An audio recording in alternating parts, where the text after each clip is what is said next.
ബദരീങ്ങളില്ല എന്ന് നമ്മൾ ആരും പറയുന്നില്ല. ബദരീങ്ങളുണ്ട്. ഇസ്ലാമിന് വേണ്ടി, അള്ളാഹുവിനെ ആരാധിക്കണമെന്ന് പറയാൻ വേണ്ടി, അള്ളാഹിനോട് മാത്രമേ പ്രാർത്ഥിക്കൂ എന്ന് പ്രഖ്യാപിക്കാൻ വേണ്ടി, ദീനിന്റെ പ്രചരണത്തിന് വേണ്ടി ശരീരവും മനസ്സും സമ്പത്തും കൊടുത്തവരാണ് ബദരീങ്ങൾ. നിഷേധിക്കാനൊക്കില്ല. 14 പേർ ആ യുദ്ധരംഗത്ത് ബദറിൽ വെച്ചുകൊണ്ട് മരണപ്പെട്ടു. ബദർ എന്ന് പറയുമ്പോൾ നമ്മൾ ചിന്തിക്കണം സുഹൃത്തുക്കളെ, മദീനയിൽ നിന്ന് 130 കിലോമീറ്റർ.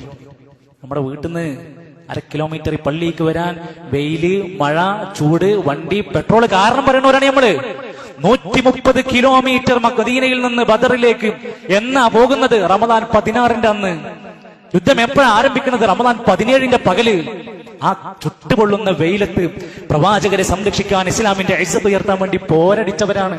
അവർ ചെമ്പ് വിളമ്പിക്കൊടുത്ത് അവിടെ ബീഫ് വരട്ടിയിട്ട് അത് വിതരണം ചെയ്ത് തിന്ന് നടക്കുകയായിരുന്നില്ല, പട്ടിണി കിടന്ന് കഷ്ടപ്പെടുകയായിരുന്നു. നമുക്കൊന്നും ആ ചരിത്രം പറയാനുള്ള അർഹതയുണ്ട് സുഹൃത്തുക്കളെ.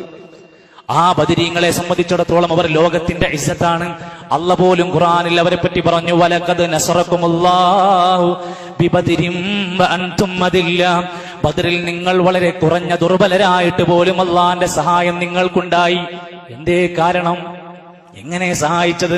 ഇത് തസ്തഗീസൂന റബ്ബക്കും, നിങ്ങൾ നിങ്ങളുടെ റബ്ബിനോട് ഇസ്തിഗാസ ചെയ്തു, റബ്ബേ സഹായിക്കണമെന്ന് പ്രാർത്ഥിച്ചു. നബി തങ്ങൾ സുജൂദിൽ കിടന്ന് പൊട്ടിക്കരഞ്ഞു. സഹാബത്ത് വിഷമത്തോട് അള്ളാഹിനോട് രാത്രിയിൽ ഉറക്കമൊഴിച്ച് പ്രാർത്ഥിച്ചു. മറുഭാഗത്ത് അബൂജഹലും മുത്ബത്തടക്കമുള്ള നേതാക്കന്മാർ കള്ളുകുടിക്കുന്നു, നർത്തകിമാരുടെ കൂടെ ഡാൻസ് പാടുന്നു. അവർ അവിടെ യഥാ ആനന്ദ നൃത്തമാടിക്കൊണ്ടിരിക്കുന്നു. മൃഗങ്ങളെ അറുത്ത് തിന്ന് കൂറ്റന്മാരായി ഉല്ലസിക്കുകയാണ്. നാളെ മുഹമ്മദിന്റെയും അനുയായികളുടെയും കഥ കഴിക്കാൻ പോകുന്നു എന്ന് സന്തോഷിച്ചിരിക്കുകയാണ്. ഇപ്പുറത്ത് പേടിച്ച് ബേജാറായി അള്ളാഹിനോട് പ്രാർത്ഥിക്കുകയാണ്. ആ ബദരീങ്ങൾക്ക് അള്ളാഹിന്റെ സഹായം കിട്ടി. എപ്പോഴാ? ഇത് തസ്തഗീസൂന റബ്ബക്കും, റബ്ബിനോട് അള്ളാഹിനോട് പ്രാർത്ഥിച്ചപ്പോ ഫസ്തജാബ ലക്കും, നിങ്ങൾക്ക് അള്ളാഹു ഉത്തരം നൽകി. 1000കണക്കിന് 3000കണക്കിന് മലക്കുകളെ ഇറക്കിക്കൊണ്ട് നിങ്ങളെ അന്ന് സഹായിച്ചു. എങ്കിൽ ഇന്ന് നമ്മുടെ നാട്ടിൽ അവസ്ഥ എന്താ? ഈ ബദരീങ്ങളുടെ സ്മരണ പുതുക്കിക്കൊണ്ട് നമ്മുടെ നാട്ടിൽ നടന്നുകൊണ്ടിരിക്കുന്ന മദ്ഹിന്റെയും പ്രശംസയുടെയും വാക്കുകൾ കേട്ടാൽ നമുക്കറിയാൻ സാധിക്കുന്നു, ഇന്ന് സമൂഹം ബദരീങ്ങളെ സ്നേഹിക്കുകയല്ല, അപമാനിക്കുകയാണ്. ഞാൻ ഉദാഹരണം പറയാം. നിങ്ങൾക്ക് വീട്ടിൽ പോയിട്ട് പരിശോധിക്കാൻ വേണ്ടി തന്നെയാണ് ഞാനിത് പറയുന്നത്. ബദരീങ്ങളെ കുറിച്ച് പ്രശംസിക്കാൻ എന്ന പേരിൽ ഉണ്ടാക്കിയ തവസ്സുൽ ബൈത്ത് അവിടെ വീടുകളിൽ, പള്ളികളിലൊക്കെ ഇന്ന് ഈ റമദാൻ 17 പകലിലൊക്കെ കൊണ്ടുപോകുന്നു. യാ അഹ്ല ബദറ ശുഹദാ, ബദർ ശുഹദാക്കളെ എന്ന് വിളിച്ച് പ്രാർത്ഥിച്ചു കൊണ്ടിരിക്കുന്നു. ഇവരെന്താ പറഞ്ഞുകൊണ്ടിരിക്കുന്നത്?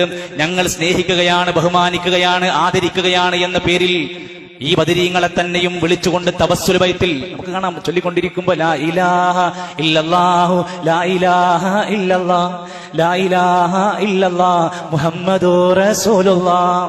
കേട്ടപ്പോ നമ്മളൊക്കെ വിചാരിച്ചു, ഓ എന്തൊരു നല്ല വാക്കാ. മഞ്ഞ് പറഞ്ഞു കേട്ടോളി.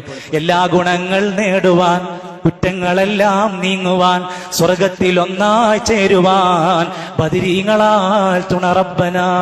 ലാ ഇലാഹ ഇല്ലല്ലാഹു ലാ ഇലാഹ ഇല്ലല്ലാഹ് ലാ ഇലാഹ ഇല്ലല്ലാഹ് മുഹമ്മദുർ റസൂലുള്ളാഹ്. ഇടയിൽ കൂടെ തന്നെ ഫിറ്റ് ചെയ്ത് കൊടുത്താല്, പുട്ടിന് തേങ്ങണമാതിരി ഇടയിലൊരു ലാ ഇലാഹ ഇല്ലല്ലാഹ് ചേർത്ത് കൊടുത്താൽ പിന്നെ പറയണതൊക്കെ നല്ലതാണെന്ന് വിചാരിക്കാം. അല്ല, എന്താ പറയണത്? ബദരീങ്ങൾ അവരുടെ വിഷമങ്ങളും ദുഃഖങ്ങളും പ്രയാസങ്ങളും നീങ്ങാൻ ആരോടാ പ്രാർത്ഥിച്ചത്? അവരോട് പ്രാർത്ഥിക്കണം. ബദരീങ്ങളിൽ 14 പേര്, 6 പേര് മുഹാജിരീങ്ങൾ, 8 പേര് അൻസാരികൾ മരണപ്പെട്ടു. ശേഷം ജീവിച്ച മറ്റു സഹാബിമാര് അവർക്ക് എന്തെങ്കിലും ബുദ്ധിമുട്ടും വിഷമങ്ങളൊക്കെ വന്നപ്പോ ആ മരണപ്പെട്ട ബദരീങ്ങളോടായിരുന്നോ അവർ പ്രാർത്ഥിച്ചിരുന്നത്, തേടിയിരുന്നത്? അല്ല, എല്ലാത്തിനും വേണ്ടിയിട്ട് ഇന്ന് അവരുടെ പേരാ പറയുന്നത്. കടം വീടി സന്തോഷിക്കുവാൻ, കുടുംബങ്ങളിൽ ഗുണം ചെയ്യുവാൻ, ഖൈറായ പാതയിൽ നീങ്ങുവാൻ ബദരീങ്ങളാൽ തുണ റബ്ബന.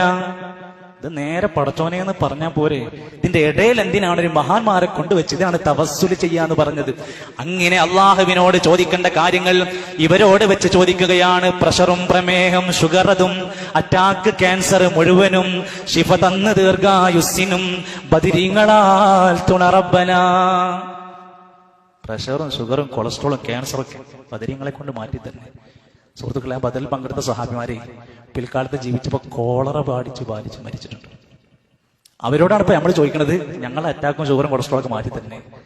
ഈ വിരോധാഭാസം പറയുന്നവരെന്താണ്? ഞങ്ങള് സ്നേഹിക്കുകയാണ്, ഞങ്ങൾ മദ്ഹ് പറയുകയാണ്. അല്ല, ഇത് മദ്ഹല്ല, ഇത് അവരെ അപമാനിക്കലാണ്. ഇനി ബദർ മാല എടുത്തു നോക്കിയാലും ഇതേപോലെ തന്നെയാണ് കാണുന്നത്. മാല ബൈത്തുകളിലും ഇതേ വാക്കുകളും ഇതേ വരികളും തന്നെയാ പറയുന്നത്. ദാഹം വീശപ്പോ കൊടുമാൾ തളർച്ചയോ, തടിയിൽ മറതോ ജിൻ ശൈത്താൻ ചതിയാലോ, ദേഹം വലഞ്ഞോനീ പേരിനെ ചൊല്ലുകിൽ തീരും മൂനമ്മേ ശിഫയാകുമെന്നോവർ. ഇതൊന്നും സഹാബിമാരുണ്ടാക്കിയതൊന്നല്ല, ഇപ്പൊ അടുത്ത കാലത്ത് ഉണ്ടാക്കിയ മനുഷ്യന്മാരുണ്ടാക്കിയ വരികളാ. ദാഹം മാറാൻ, വിഷമം മാറാൻ, രോഗം മാറാൻ, ശൈത്താന്റെ ബുദ്ധിമുട്ട് മാറാൻ ബദരീങ്ങളെ പേരുച്ചരിച്ചാൽ മതി, ഒക്കെ ശിഫയാകും. ആലോചിക്കുന്നത് ശരിക്ക് പടച്ചറപ്പിനോട് ചെയ്യേണ്ടുന്ന ഇബാദത്തുകൾ എല്ലാം ഏറെ മികന്തുള്ള പേറ്റുവരുത്തത്തിൽ ഇന്ത്യ സ്വഹാബികൾ പേരിനെ ഓതുകിൽ കുറിമുടിയും മുനം പള്ള തന്നീന്ന് കുട്ടി പിറക്കലിന് ഇല്ലാശക്ക് അതെന്നോവർ. പ്രസവം സുഖമായിട്ട് നടക്കണമെങ്കിലേ ബദരീങ്ങളെ പേര് പറഞ്ഞാൽ മതി.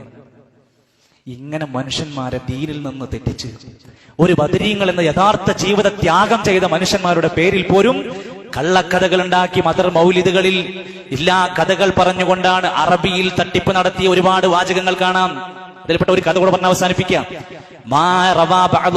ആ മാലയിൽ പറയാം, മൗലിദിൽ പറയാം, ചില ആളുകൾ റിപ്പോർട്ട് ചെയ്യുന്നുണ്ട്, സ്വഹാബിയല്ല, പണ്ഡിതനല്ല, താബിയല്ല, റസൂലല്ല, നബിയല്ല, ആരുമല്ല, ആരൊക്കെയോ പറയുന്നുണ്ട്. ആരാന്നറിയില്ല. എന്താ പറയുന്നത്? ഇന്നഹു ഖറജ യുരീദുൽ ഹജ്ജ ഇലാ ബൈത്തില്ലാ. ഒരു ഹാജിയാര് ഹജ്ജിന് പോകാൻ വേണ്ടിയിട്ട് വീട്ടിൽ നിന്ന് പുറത്തിറങ്ങി, എല്ലാ ബാഗും റെഡിയാക്കി ഹജ്ജിന് മുമ്പർക്കും വേണ്ട സെറ്റപ്പ് ഒക്കെ ആയിട്ട് വീട്ടിൽ നിന്ന് പുറത്തിറങ്ങി. ഫകതബ അസ്മാഉ അഹ്ലി ബദരിൻ റളിയല്ലാഹു അൻഹും ഫീ ഖിർതാസിൻ. ഒരു കഷ്ണം പേപ്പർ എടുത്തിട്ട് ബദരീങ്ങളുടെ പേരൊക്കെ ആ പേപ്പറിൽ എഴുതി വെച്ചു. വജഅലഹു ഫീ അസ്കഫത്തിൽ ബാബ്. എന്നിട്ട് വീടിന്റെ ഉമ്മരപ്പടിയിൽ അത് കൊളത്തി വെച്ചു. ഇന്നുണ്ടല്ലോ, നമ്മുടെ അടുത്തുണ്ടല്ലോ, പ്രധാനപ്പെട്ട വാഹനങ്ങൾ എടുത്തു. വാഹനം എടുത്തിട്ട് നേരെ ജാറത്തങ്ങ് പോയി. എന്നിട്ട് അവിടുന്ന് ഒരു തുണി കഷ്ണം കിട്ടി. ആ തുണി കഷ്ണം നമ്മുടെ ബൈക്കിന്റെ ഉള്ളിൽ തിരികെ എത്തിച്ചു. എന്തേ? ഇത് നമ്മളെ കാര്യങ്ങൾ ശരിയാക്കി തരും. കാറിന്റെ സ്റ്റിയറിംഗിന്റെ ഇടയിൽ പരിശോധിച്ച് നോക്കും. നമ്മുടെ കാറിന്റെ സ്റ്റിയറിംഗിന്റെ താഴത്ത് പച്ചക്കെട്ട് കെട്ടിയിട്ടില്ലേ? ആർക്കാണത്? ആര് പറഞ്ഞു ഇത് അവിടെ കൊണ്ടുപോയി വെച്ചാൽ നിന്റെ പ്രശ്നങ്ങൾ തീരുമെന്ന് വിചാരിച്ചു? നമ്മുടെ സഹോദരൻ അടുത്ത കാലത്ത് ഗൾഫ് പോണതിന്റെ മുമ്പ് അദ്ദേഹത്തോട് പറഞ്ഞു, പാസ്പോർട്ട് കൊണ്ടുപോയിട്ട് ജാറം ഓടിക്കലോട്ടോ, അല്ലെങ്കിൽ എന്റെ കാര്യങ്ങൾ ബുദ്ധിമുട്ടുണ്ട്. പാസ്പോർട്ട് കൊണ്ടുപോയി ജാറം ഓടിയിട്ടാ പോയത്. ഇജാതി മനുഷ്യന്മാരും ഇജാതി വിശ്വാസങ്ങളുമായി ജീവിക്കുന്നവരൊക്കെ ചിന്തിക്കുക, പടച്ചോന്റെ അടുത്തേക്ക് ചെല്ലേണ്ടവരാണ് നമ്മൾ. അള്ള പഠിപ്പിച്ച വിശ്വാസത്തിന് പുറമെ എന്നിട്ട് ഈ മനുഷ്യൻ ഈ ഹാജിയാർ ഇത് എഴുതി വെച്ചു എന്ന് പറയണം. എന്നിട്ട് ഫജാഅത്തിൽ ലുസൂസു ഇലാ ബൈത്തി. ഹജ്ജിന് പോയ സമയം നോക്കിയിട്ട് കള്ളന്മാര് വീട്ടിൽ വന്നു. വീട്ടിൽ വന്നിട്ട് ഈ യഹൂദു മാഫി അതിലുള്ളത് കൊള്ളയടിക്കാൻ വേണ്ടിയിട്ട് വന്നതാ. ഫലമ്മാ സഅദു ഇല സത്ഹ്. വീടിന്റെ മുകളിലേക്ക് അങ്ങോട്ട് കയറി ചെന്നപ്പോ സമിഉ ഹദീസൻ വഖഅഅത സിലാഹ്. അതിന്റെ ഉള്ളിൽ നിന്ന് ആയുധങ്ങൾ കൊണ്ടുള്ള അഭ്യാസത്തിന്റെ ശബ്ദം കേൾക്കാൻ കള്ളൻ മേലെന്ന് താഴേക്ക് ഇറങ്ങിയിട്ട് വീട്ടിൽ തിരിച്ചു പോയി. കേറിയില്ല. ഫറജഉ. മടങ്ങിപ്പോയി. രണ്ടാമത്തെ ദിവസം വന്നു, മൂന്നാമത്തെ രാത്രി വന്നു.